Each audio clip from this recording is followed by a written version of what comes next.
kalau penghargaan yang tadi dimaksud itu, saya maksudnya penghargaan seperti Mahaputra dan segala macam itu. Saya pikir itu saya punya kritik terhadap pemerintah, yaitu mestinya kriterianya itu datang dari rakyat. Sebab bintang itu adalah penghormatan dari, kalau itu diberikan pemerintah kan harus mewakili rakyat. Sebab pemerintah itu kan melayani rakyat sebenarnya. Jadi kalau kriterianya datang dari kekuasaan ya tentu saja akhirnya istrinya, saudara-saudaranya, ya nepotisme masuk. Mestinya kriteria itu berangkat dari rakyat, paling tidak dari kacamata rakyat.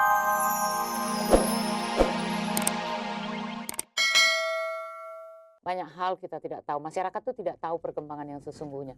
Bahkan dia nggak tahu siapa yang harus dia marah kepada siapa. Ada beberapa orang Cina yang memang menjilat-jilat pada kekuasaan pada era Soeharto, tetapi tiba-tiba masyarakat Cina yang nggak ada urusan, yang memulai usaha dari usaha yang sangat sangat sederhana dan berjuang bersama masyarakat Indonesia, ditimpukin, dimusuhin gitu. Jadi ada kecemburuan-kecemburuan yang diciptakan sebenarnya menurut saya juga secara politis ya. Tetapi apakah masyarakat umum mampu memahami itu serta-merta? Kan enggak. Jadi ini ada faktor pendidikan, ada faktor solidaritas, terus juga ke pemerataannya. Kita ini kan kesenjangan itu tinggi sekali. Jadi bahwa ada kecemburuan, ya itu pasti. Lalu Mbak Ratna, pada saat Mbak Ratna melakukan pertunjukan seperti Marsina tergugat, menggugat dan juga dialog nasional, bagaimana reaksi masyarakat? Apa dampak positif dan negatifnya yang Mbak sendiri terima? Ya, kalau reaksi masyarakat umumnya sih saya percaya betul masyarakat Indonesia itu punya solidaritas yang tinggi ya. Jadi ketika saya melakukan itu, simpati itu banyak sekali, artinya dari masyarakat. Ya dari semua masyarakat. Ya kecuali dari aparat tentu saja, karena dicekal-cekal ya. Tetapi kalau seperti dialog nasional, semula kita meragukan apakah kita mampu berkumpul untuk memikirkan persoalan kita bersama itu. Tapi ternyata pada hari hanya tuh malah mungkin ratusan orang kita harus tolak karena terlalu penuh. Tapi itu yang penting dari situ kan bukan soal jumlah orangnya, bahwa masyarakat kita itu juga tidak kehilangan kerinduan untuk bersama-sama memikirkan bangsa. Itu gambaran dari masih adanya rasa nasionalisme. Jadi kalau orang terlalu mengungkit-ungkit soal nasionalisme, saya justru curiga itu nggak perlu dipertajam-tajam. Kita ini masih oke-oke aja, tapi memang ada yang bolong-bolong yang harus kita perbaiki betul. Kita nggak bisa menyesali sesuatu yang sudah 32 tahun kita biarkan begitu saja. Memang sekarang harus diperbaiki. Cara memperbaikinya ya barang-barang, kita koreksi diri, kita lihat apa sih yang kita bikin yang lolos selama 32 tahun lah katakan, sampai kita menjadi seperti sekarang. Bagaimana Pak Herman? Ya memang perbedaan pendapat itu mungkin ya, tetapi bukan untuk perpecahan. Kita jangan fight the problem, tapi how to solve the problem. Ya kan? Ini. Ya inilah, jadi ya kita lebih baik pendekatan. Kayak mengadakan demonstrasi, hadapin kayak saya sama Pak Mitro dulu ke jalan. Mau apal? Mana dadak lo? Ya bukan, kita manusia biasa, ya ada kekurangan, ya kan? Tapi jangan lantas kita kasih pakai gas air mata, pakai bayonet kayak gitu. Jangan. Ini rakyat lagi Pak pakai copetan, Mbak. Matanya ini bahaya. Datengin ke kampus, yang bawa senjata, kita biasa aja. Kita bicara dialog. Pak Harto kan udah turun, mau apa lagi? Cobalah kita bersama-sama. Jadi Pak Herman ini termasuk yang nggak setuju Perpu dong? Apanya? Perpu nomor 2 itu yang melarang demonstrasi. Ya pokoknya setuju nggak setuju, yang penting Indonesia harus. Kalau saya lebih setuju, kalau Perpu itu diganti dengan Garpu. Bisa untuk makan. Baiklah Mbak Ratna, Pak Herman, kita akan lanjutkan pembicaraan ini. Pemirsa, jangan kemana-mana, tunggu Dorce Show dengan Pak Herman dan Mbak Ratna. Setelah yang sure ini. Kebetulan di studio sudah ada tamu yang mungkin ingin bertanya-tanya kepada Pak Herman atau Mbak Ratna. Ya saya yakin Mbak dan Pak Herman ini bisa menjawab pertanyaan dari tamu kita di studio. Silakan, mungkin ada yang mau tanya, berdiri Mas. Iya, senyum dikit Mas ya. Terima kasih kepada Mbak Ratna. Saya coba menanyakan apa tentang nasionalisme yang Mbak Ratna uraikan tadi. Saya coba ingin menjelaskan lebih, bukan menjelaskan, minta gambaran lebih gamblang. Di mana Mbak Ratna tadi di poin pertama itu menyebutkan nasionalisme itu adalah merupakan dari penghargaan, yang poinnya adalah itu. Yang saya maksudkan di sini, gimana dengan kenyataan yang selama ini di mana penghargaan itu begitu mudahnya diberikan. Apakah itu pendapat Mbak Ratna itu mengurangi dari nilai nasionalisme itu sendiri? Ya, saya pikir sih yang saya maksud dengan penghargaan itu lebih ke penghargaan walaupun kau warnanya kulitnya putih, ada yang kulitnya coklat, ada yang rambutnya keriting, ada matanya sipit, ada yang matanya bulat.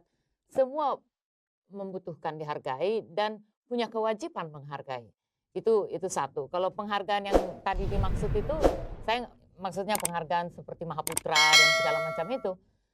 Saya pikir itu saya punya kritik terhadap pemerintah, yaitu mestinya kriterianya itu datang dari rakyat. Sebab bintang itu adalah penghormatan dari, kalau itu diberikan pemerintah kan harus mewakili rakyat. Sebab pemerintah itu kan melayani rakyat sebenarnya. Jadi kalau kriterianya datang dari kekuasaan ya tentu saja akhirnya istrinya, saudara-saudaranya, ya nepotisme masuk.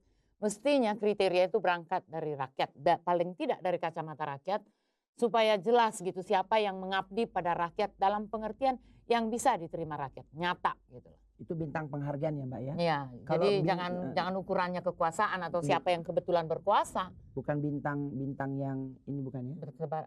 Bintang yang ada juga bintang yang buka partai itu bintang. Oh. Bintang apa?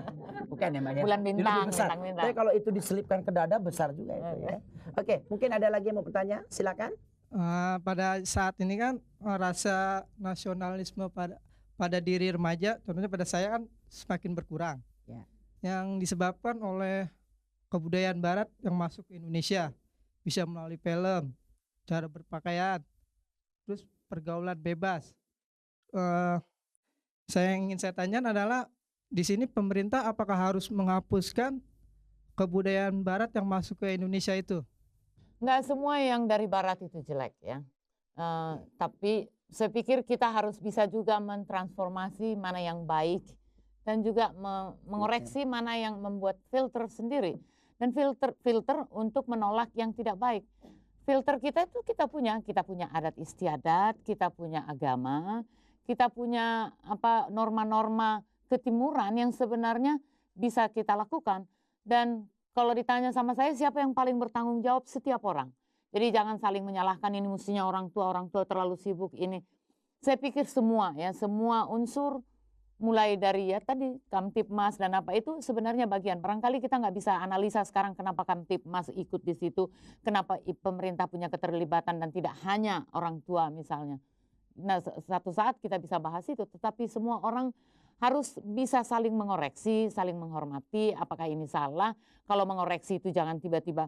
Ini juga budaya menerima koreksi itu harus siap. Kita ini tidak ditanam kebudayaan itu karena demokrasi di sini ditolak terlalu lama. Jadi karena demokrasi itu memang akhirnya akibat langsungnya ya harus siap menerima koreksi. Kita nggak siap. Terutama itu kan panutan kita kan pemerintah. Pemerintah kita kalau dikoreksi ngamuk, ditangkapin, yang kayak gitu. Nah, ini membuat ini menular tanpa disadari menular. Kita jadi tidak siap mendengar orang lain. Kalau orang bicara dengar, apalagi kalau kamu bicara dengar. Ini kita kesiapan seperti ini. Jadi ada kerjasama seperti kata Pak Herman tadi, harus kita bersama-sama menjaga diri supaya sesuatu yang dari Barat ini jangan dianggap hantu. Banyak yang dari Barat yang baik yang bisa kita terima, kita transformasi untuk kepentingan kita, bangsa kita. Tetapi yang jelek juga kita harus dengan tegas, dengan kebersamaan menolak. Gitu. Oke Mbak Ratna, Pak Herman, rupanya bincang-bincang kita sudah tidak terasa karena memang waktu juga. Dan sudah jelas ya Mas? Ya, jadi kamu bukan berarti ada namanya jati diri kita. Jati diri ya. Kalau nggak ada jati diri, jati apa kayak lo? Ya, pakai aja jati atau pohon jati kayak. Pemirsa, kita akan kembali setelah yang sure ini. Pak Herman, terima kasih banyak. Mudah-mudahan nggak kapok. Nanti kita akan lebih banyak lagi dan kita akan berusaha minta sama yang bikin acara biar Pak Herman tambah terus karena beliau kalau ngomong tuh berapi-api. Saya suka sekali. Dan juga Mbak Ratna, terima kasih atas. Kalau saya susah jadi tegang. Iya, kalau saya nggak tegang Mbak, saya santai cuman ya karena beliau adalah yang paling saya hargai dan saya hormati. Dan baiklah pemirsa, itulah tadi pembicaraan kita dengan Pak Herman Sarensudiro dan Mbak Ratna Sarumpait ya Mbak ya. Nama Mbak susah sekali ya Mbak. Dari mana sih Mbak? Dari Tapanuli. Saya sudah tahu, cuma saya pengen tanya aja. Mudah-mudahan rakyat Indonesia bisa akur ya Pak Herman, bisa bersatu lagi. Udah nggak perlu lagi berpisah, kan ada gontok-gontokan, apalagi ngambil barang orang yang bukan haknya. Kita tingkatkan kesatuan dan persatuan. Biar dolar turun, nggak turun juga kita turun-turunin aja deh sendiri, gampang. Dan pemirsa jangan lupa kita adalah bangsa yang bersatu. Ada pepatah mengatakan bersatu kita teguh, bercerai kita runtuh. Makanya jangan cerai. Pemirsa, sampai jumpa di episode berikutnya bersama Dorce Gamalama.